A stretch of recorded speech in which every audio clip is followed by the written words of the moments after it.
नारी शिव के मंदिर में एक लोटा जल चढ़ाती है, वो 7 पीढ़ी अपनी नहीं 71 पीढ़ी मायके की और 71 पीढ़ी ससुराल की तार देती है। 7 कोई आपका कोई एग्जाम आप देने के लिए बैठ रहे हैं, कोई विशेष परीक्षा है आपकी और आप चाहते हो कि मुझे इसमें पास होना चाहिए,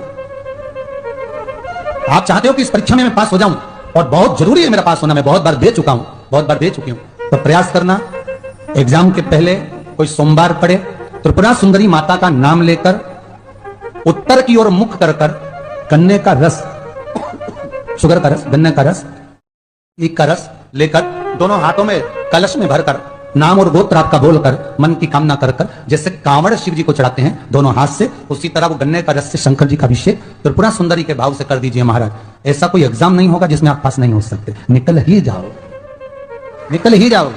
त्रिपुरा सुंदरी माता का स्मरण, मात्र स्मरण सुख का देना। शंकर का चरित्र कहता है, शिव तत्व कहता है। भगवान शंकर का पवित्र चरित्र कह रहा है, भगवान शंकर का पावन चरित्र वर्णन करता है। मान लो कोई व्यापार, कोई दुकान, कोई फैक्ट्री आपकी ठीक नहीं चल रही है, आप ठेला लगा रहे हो, सब्जी की दुकान लगा रहे हो, कोई दुकान खोल कर बैठे हो, कोई फैक्ट्री लगा कर बैठे हो, कोई व्यापार कर रहे हो और उस व्यापार में तुम्हें आनंद नहीं आ रहा, बहुत तकलीफ चल रही है, बहुत तकलीफ, सब कुछ करके देख लिया पर वो तकलीफ मिटी नहीं रही है, तो थोड़े दिन, थोड़े समय किसी भी शंकर के मंदिर में बटकेश्वर महादेव के नाम से एक बेलपत्र चढ़ाने का तरीका जरा समझ लेंगे। आप अगर जिस दिशा में खड़े हो, अगर आप शंकर के शिवलिंग के इधर हो तो बेलपत्री का डंडी का मुख आपकी ओर होना चाहिए, आप इधर हो तो डंडी का मुख उधर हो, आप उधर हो तो डंडी का मुख उधर हो, आप इधर हैं तो डंडी का मुख इधर हो। बटकेश्वर महादेव के नाम से शंकर जी के मंदिर में एक बेलपत्री पर डंडी का मुख अपनी ओर होना चाहिए, जो डंडी है इसका मुख अपनी ओर। बटकेश्वर महादेव के नाम से एक बेलपत्र शंकर भगवान को समर्पित करो बटकेश्वर महादेव के नाम से, और बेलपत्र चढ़ाने के बाद में जो तुम्हारे कलश में जो जल है, लोटे में जो जल है, वो 7 बार,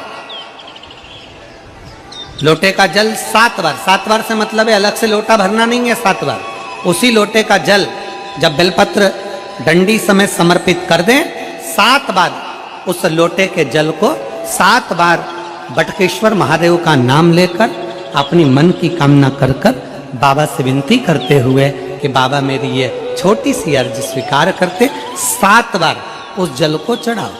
लगातार कम से कम आप 15 से 20 दिन तक लगातार बटकेश्वर महादेव के नाम से चढ़ाओगे, ऐसी कोई दुकान और फैक्ट्री नहीं तो चले नहीं और आगे बढ़े नहीं और काम सुलझे। बटकेश्वर महादेव, भगवान शंकर का ये नाम, भगवान शिव का ये स्तुति, भगवान शंकर का ये नाम बटकेश्वर महादेव।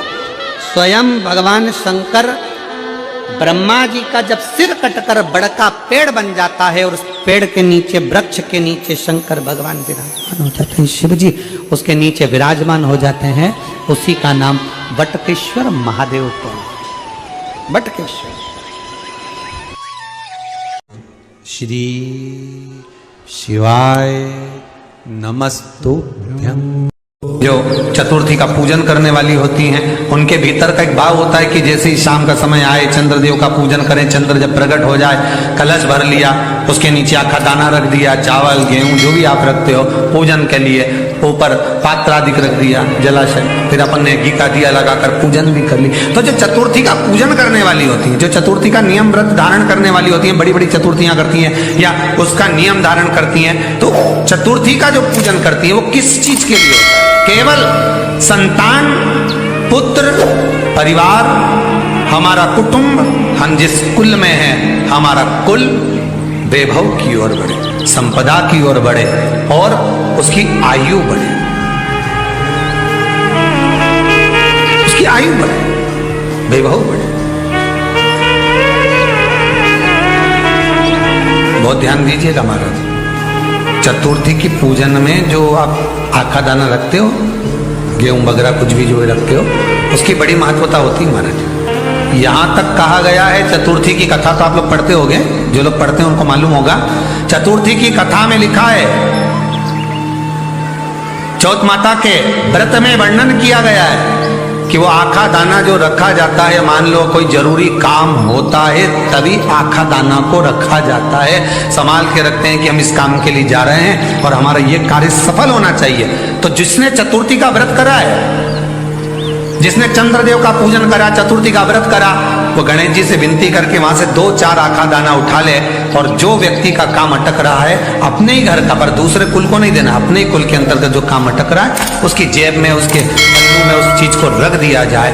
तो चतुर्थी जो अगली आती है, जैसे आप महीने की करते हो तो महीने की, और आप जैसे करते हो कि 4 अलग बड़ी बड़ी चतुर्थी करते हो तो उसके अनुसार आपका कार्य सिद्ध होता ही है। उस आखे दाने का इतना महत्व होता है क्योंकि चतुर्थी का व्रत करने वाली माता जब व्रत करती है तो स्वयं चतुर्थी की कथा में लिखा हुआ है कि पार्वती जी गणेश जी से चतुर्थी की कथा बचवाती। चतुर्थी की कथा बाची किसने थी? स्वयं गणेश जी महाराज। और सुनी किसने थी?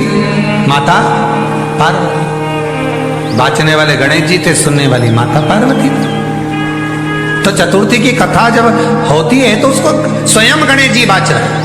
तो व्रत कौन सुन रही है? माता पार्वती। और आपने जो आखा दाना लिया वो गणेश जी के भाव से लिया, गणेश जी से निवेदन करके, विनय करके, प्रार्थना कर उसको प्राप्त किया। जितने आस्था चैनल पर कथा सुन रहे हो, जितने फेसबुक और यूट्यूब पर सुन रहे हो, और जितने इस छत्तीसगढ़ की पावन धरा पर बैठकर सुन रहे हो, बहुत सावधानी से सुनना। एक छोटा सा कपूर का टुकड़ा जब आरती में जलाया जाता है तो ये कपूर क्यों जलाते हैं? इस कपूर का महत्व क्या है? इस कपूर का कारण क्या है? ये कपूर है कौन जिसको हम आरती में जलाते हैं? क्या जरूरत इस कपूर को आरती में जलाने की? क्या जरूरत इसको यज्ञशाला में जलाने की? क्या जरूरत है इस कपूर को पूजन में जलाने की? स्वयं गुरु बाबा कहते हैं, यदि कोई आरती में, पूजन में, घर में एक कपूर का टुकड़ा आरती के बाद में जब समर्पित करेगा तो उसको अश्वमेध यज्ञ का पुण्य प्राप्त हो जाएगा। अश्वमेध यज्ञ के पुण्य को पाने के लिए कपूर का टुकड़ा आज भी आरती में जलाया जाए। एक कपूर का टुकड़ा सुख का